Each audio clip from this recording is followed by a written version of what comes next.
What is going on, comic book fans? Welcome back to Bruce and Stephanie Comics. My name is Bruce, and today is Monday, June 27th of 2022. And in today's video, we're talking about my must-have pickups for this upcoming new comic book day, which is June 29th of 2022. We're gonna go over my cover lover picks, which are books that I'm just gonna be picking up based on the cover art alone because it's stinking amazing. We're also gonna go over my top 5 must-have pickups for this upcoming new comic day, based on what's in the guts of the book. That's right, we're talking about the story itself and the amazing artwork that's on all these gorgeous pages. And this book is in the top 5 list. Spoiler, Distorted is one of my favorite comic books out right now. It's so good. Yeah, and that's really all this video is going to be about, just talking about my love and passion in the books that come out week after week. I just love comic book, guys, and I love giving you guys my opinion on the books that are coming out. So let's not waste any more time. Let's dive into my cover lover picks, then we'll go over my pull list, and then we'll go over my top 5 books. All right, guys, let's go ahead and dive into these cover lover picks.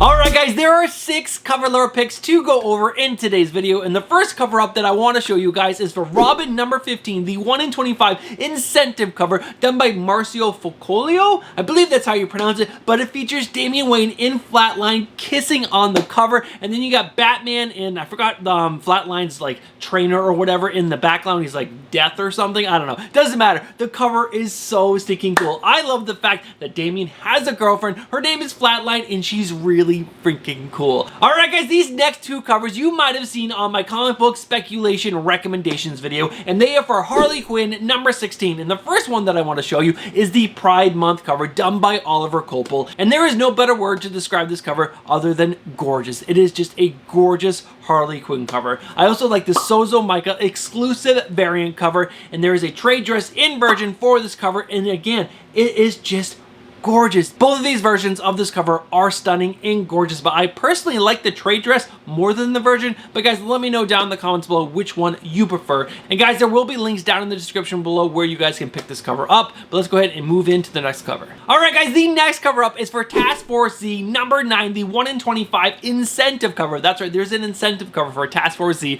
number 9. It features Solomon Grundy, and it's by James Herron. I don't know who James Herron is, but I personally really like how Solomon Grundy looks on this cover, and if you're a Batman fan and you like his whole rogues gallery, you will probably like this cover as well, because it's just a really cool Solomon Grundy cover. Alright guys, moving right along, the next cover up is for Spider-Man 2099 Exodus number 3. This is an exclusive variant, and I will have links down below where you guys can pick this cover up. There is a trade dress in a version. There is a color difference to the trade dress in version. I personally, again, I like the trade dress more than the version, but man, the color difference on the version is really, really cool. But guys, the next cover up is for Iron Cat number 1, the Scotty Young cover. This cover is just, I don't know, it's Scotty Young goodness, and if you like Scotty Young, you're probably gonna like this cover. And to wrap this cover lover section up, we're gonna finish with a book that I don't read, but I like a lot of the incentive covers for it. And I'm talking about Kanto, Tales of the Unnamed World number 1, the 1 in 10 incentive cover. Guys, the colors on this cover are just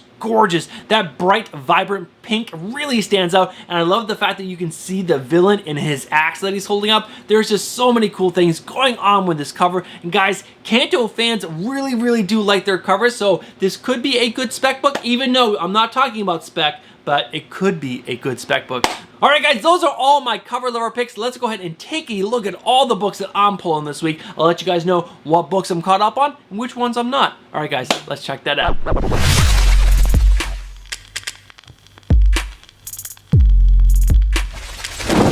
Alright guys, it is time to go over my pull list for this upcoming new comic day, which is only 2 days away, and that is June 29th of 2022. On my pull list, as you can see right back here, there are 19 books. And from those 19 books, there are 3 new number 1s. And from those 19 books, there are 5 series that I am not caught up on, so those series will not make my top 5 list. So that leaves me with 14 books to choose from that could be on my top 5 list. And guys, some of the books on this list are absolutely amazing, and those are the books that made my top 5 list. Alright guys, let's not waste any more time and find out what books are on my top 5 list.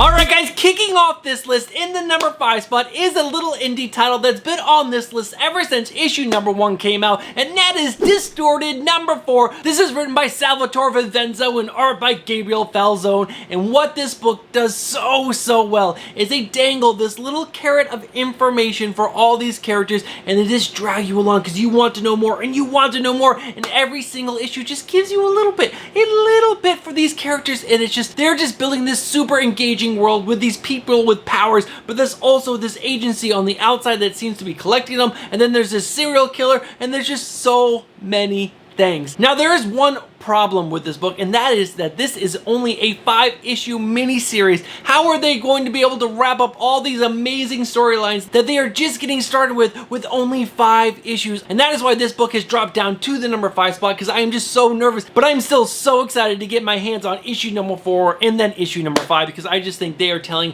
one of the best stories in comics right now.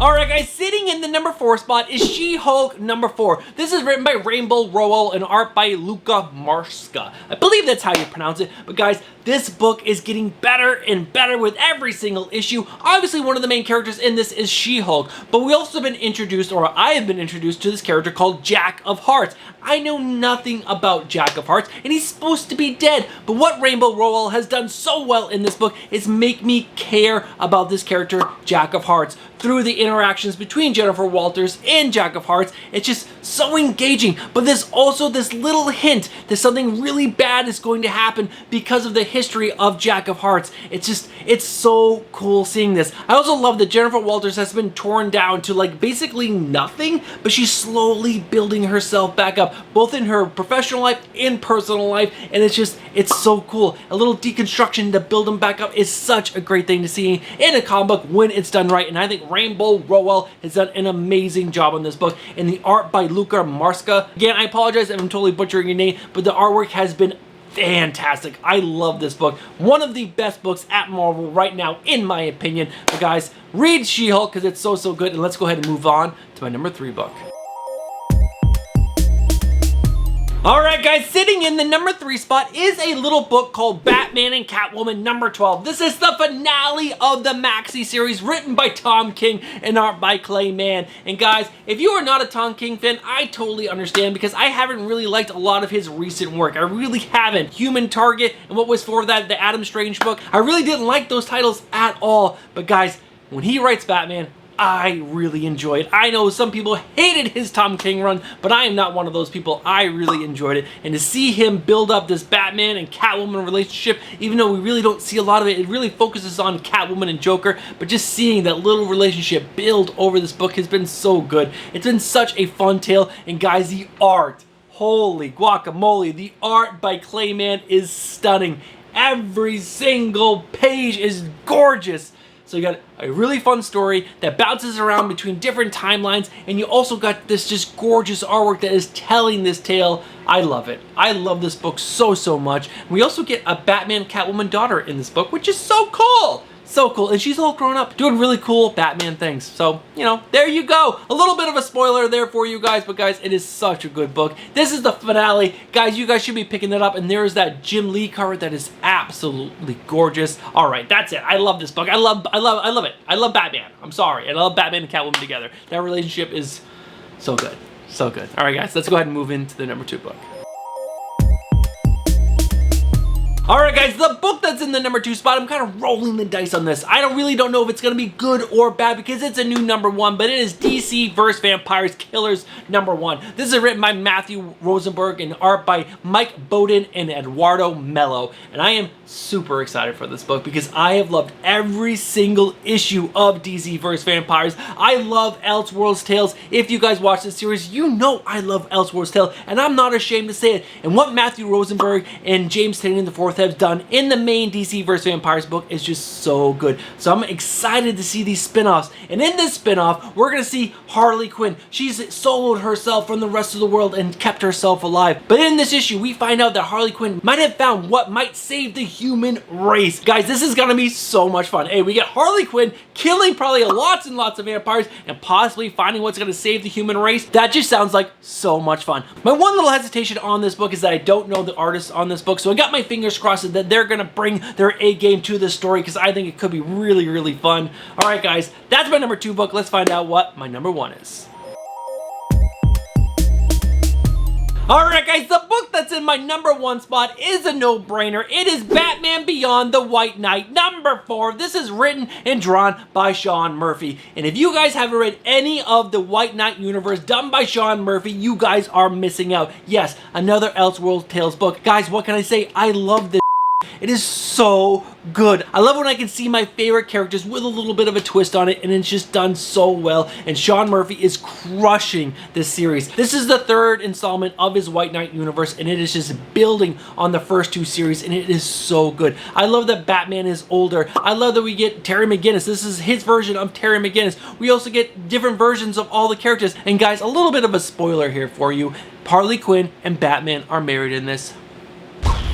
So good. And also she has kids with the Joker. I know, so many good things are in this book. And also there was a Harley Quinn spin-off series written by Sean Murphy's wife. There are just so many good things happening in this universe. We also get Duke Thomas, but he's huge. He's this huge older guy and he's amazing, and he's putting on a Robin suit in this issue. So I don't know, are you guys excited by that? I am so excited for this, guys. It is just beyond. Ooh, I just kicked the camera. Guys, this is just beyond good. You should be reading this. If you're not reading this, go pick up the previous volumes, get caught up, because it is that good. Alright guys, those are my top 5 picks for this upcoming new comic day, which is June 29th of 2022. And let's go ahead and wrap this video up. You guys made it to the end of the video. Congratulations. You guys are legends for making it this far. If you guys would like to leave a comment down below letting me know what your top 5 comic books coming out this week are, I would love that so much. And if you guys are interested in picking up any of those exclusive covers that I've had in my cover lover section, I will have links down in the description below. Support the artists and the comic book stores that are selling those books. And last but not least, if you guys are not subscribed, get yourself subscribed, hit that bell for notifications, and smash that like button. Also, there's one more thing. If you guys would like to help support the channel just a little bit more, you guys can become a channel member for just $4.99. $4.99 a month, and that also gets you an entry into our end of the month giveaway, which is a mystery box filled with at least $50 worth of comic book stuff, mostly just comic books, but sometimes I throw other things in there as well, and the drawing for that is just a few days away. Alright guys, that is it. That is everything. Guys, I'll be back on Wednesday with my comic book speculation recommendations video. Guys, the next 10 seconds are all for my amazing channel members. Check you later. Peace.